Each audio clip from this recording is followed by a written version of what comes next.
When it arrives, the Galaxy S23 have some big shoes to fill, but we are confident that Samsung can pull it off with its new flagship phones.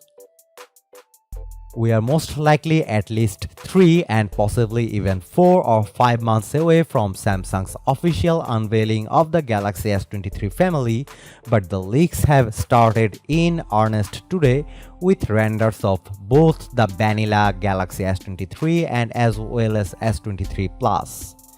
As you can see, the design is changing next year, even if these are still going to be eminently recognizable as Samsung's. On the back, there's no more camera island to speak of. Instead, each camera is housed in its own round protrusion. If you are thinking you have seen this before somewhere, of course you did. Samsung's very own Galaxy S22 Ultra had a very similar design. Looks like in 2023 it will spread to the entire family. Otherwise, there's not much to speak of here.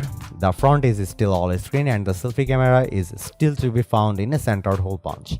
The Galaxy S23 Plus will however be marginally bigger than its predecessor, boasting the same size 6.6-inch screen but measuring 157.7 by 76.1 by 7.6mm compared to 157.4 by 75.8 by 7.6mm, which are the S22 Plus measurements. Rumor has it we should expect 25-watt charging support and the Snapdragon 8 Gen 2 or the Exynos 2300 at the helm.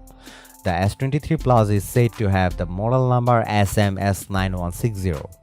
The S23 will keep the 6.1-inch screen size of its predecessor too, measuring 146.3 by 70.8 by 7.6mm, once again marginally taller and wider than the model it will be replacing, which was the S22 that came in at 146 by 70.6 by 7.6mm.